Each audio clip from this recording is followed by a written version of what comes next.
Bonsoir, merci à Cheikh Tidiane Diao pour toutes ces informations. Nous avons le plaisir de recevoir Amadou Seck. Monsieur Seck est le président de l'UPIC. Il est également vice-président au CNP. Bonsoir. Bonsoir. L'UPIC, c'est l'Union des industriels du Sénégal. Hein? Tout à fait. Alors, nous allons parler de cette concertation contre la vie chère, initié par le président de la République. C'était hier au Palais de la République pendant 6 tours d'horloge. Vous étiez là-bas donc pour le patronat. Bien sûr.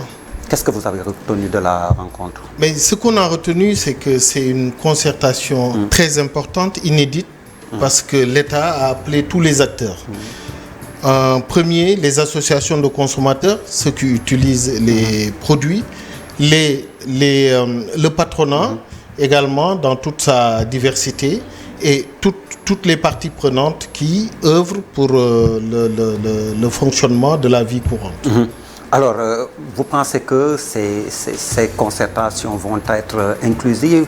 On sait qu'au 20 octobre prochain, il faut déposer sur la table du président de la République les propositions concrètes pour sortir de ce cycle d'inflation. Vous prenez part donc à ces concertations sectorielles.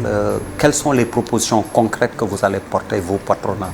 Alors, il faut savoir que le patronat a déjà travaillé sur la vie chère. Tout simplement parce que si vous avez retenu les conclusions, le chef de l'État a pris des mesures urgentes et des mesures qui sont structurelles. Il faut savoir qu'aujourd'hui, le problème, il est mondial. Ce n'est pas uniquement propre au Sénégal, ni à l'Afrique, ni aux États-Unis, etc. C'est dû à l'inflation. Je peux vous donner des exemples. En France, l'inflation qui était, il y a un an, de 1,5% est passée à 6,5%. Aux États-Unis, le taux d'inflation est de 9%. En Europe, dans l'Union européenne, il y a des taux d'inflation qui sont à 20%. Au Sénégal, on était à 6,5%.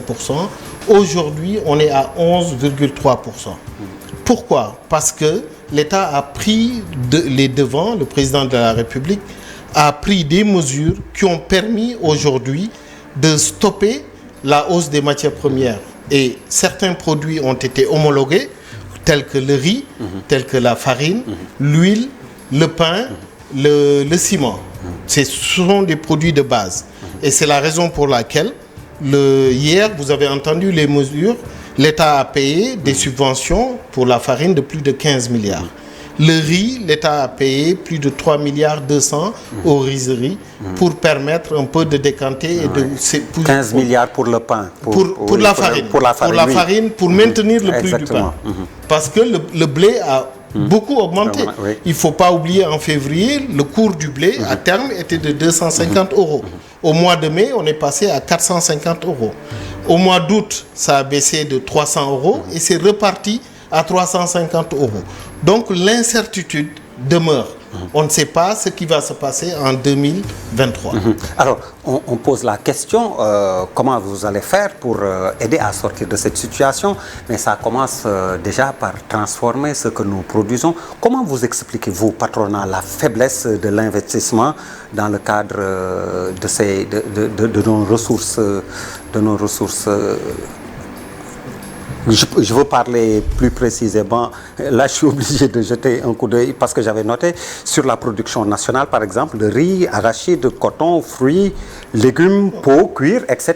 Oui, je crois que des résolutions, il y a des mesures d'urgence et il y a les investissements du privé national. Je précise bien. Bien sûr. Aujourd'hui, pour le riz est toujours importé. Une bonne partie est importée, mais il y a du riz qui est produit localement. C'est la raison pour laquelle le prix du paddy qui était de 160 francs, le chef de l'État a demandé qu'on le mette à 130 francs et il y a une subvention. C'est ça qui fait que l'État rembourse les 3 milliards 200. Mais il faut développer la consommation locale. Il l'a dit hier, c'est ce que vous dites. Donc cette consommation locale, il faut développer l'agriculture avec pas uniquement le riz, mais toutes les céréales. Le mil. Aujourd'hui, il y a la tyrannie du blé. Nous ne cultivons pas du blé, mais la tyrannie du blé fait qu'aujourd'hui, on est obligé d'incorporer peut-être des céréales locales. Et il faut en cultiver en masse, récolter, pouvoir les transformer, les stocker et les faire rentrer dans la production du pain pour atténuer certainement le prix du pain. Et donc, pareil pour les rizeries, il faut vraiment, pour qu'on atteigne l'autosuffisance alimentaire, il faut qu'on ait une sécurité alimentaire. Mais le grand problème, c'est au niveau du commerce. Parce que les raisons sont conjoncturelles, mais aussi structurelles. Conjoncturelles, ça veut dire, après la pandémie, il y a une ouverture des marchés. Après est venue subitement la guerre en Ukraine. Le dollar aujourd'hui qui est à un niveau tel que les importations sont devenues impossibles avec le coût du fret.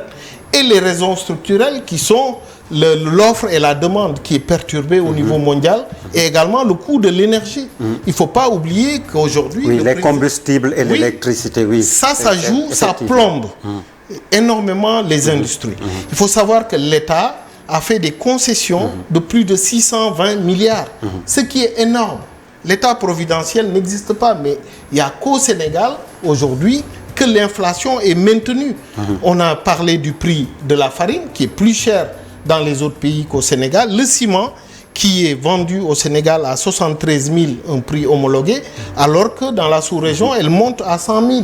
Donc autant de mesures que l'État a pris depuis un moment pour juguler vraiment cette hausse. Maintenant, le grand problème, c'est ce que je dis. J'ai fait une intervention dans la presse la semaine dernière pour parler de l'importance du ministère du Commerce. J'ai dit que c'est plus qu'un ministère de souveraineté. On parle des affaires étrangères, de tout, mais aujourd'hui, c'est le défi, c'est la sécurité alimentaire, c'est l'autosuffisance alimentaire, c'est maîtriser la structure des prix. Parce que dans tous les pays, en France, pourquoi il y a l'inflation? Parce qu'il y a une vérité des prix. Aujourd'hui, au Sénégal, le gasoil est maintenu. L'État a fait une compensation de plus de 140 milliards. Et pareil pour la farine, comme on l'a dit. Donc, ce jeu-là, je ne sais pas si l'État arrivera à continuer à subventionner. On ne peut pas subventionner éternellement. Alors qu'il y a une grande inconnue. C'est 2023. Il n'y a plus de culture en Ukraine.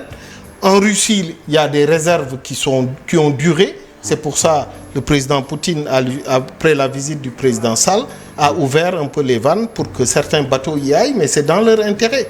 Donc aujourd'hui, on ne sait pas. Vous parlez de souveraineté alimentaire, c'est pour cela que le ministère de l'Agriculture aussi est érigé en ministère de l'Agriculture et de la souveraineté alimentaire. Tout à fait. Et lors de la concertation, le président de la République a demandé aux importateurs d'huile de palme, qui est principalement subventionné parce que le gros de la consommation se situe à ce niveau, que ces importateurs-là s'investissent dans la culture.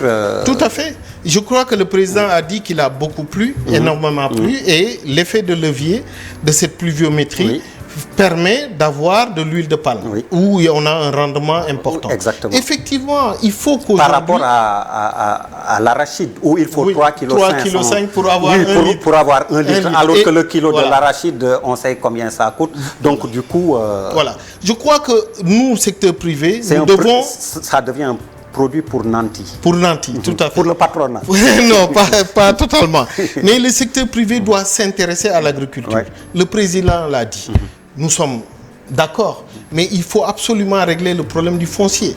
Je crois qu'aujourd'hui, on l'a vu, il y a plusieurs collègues qui ont eu des difficultés au niveau du foncier. Il faut que l'État mette en place tout un système pour favoriser l'investissement.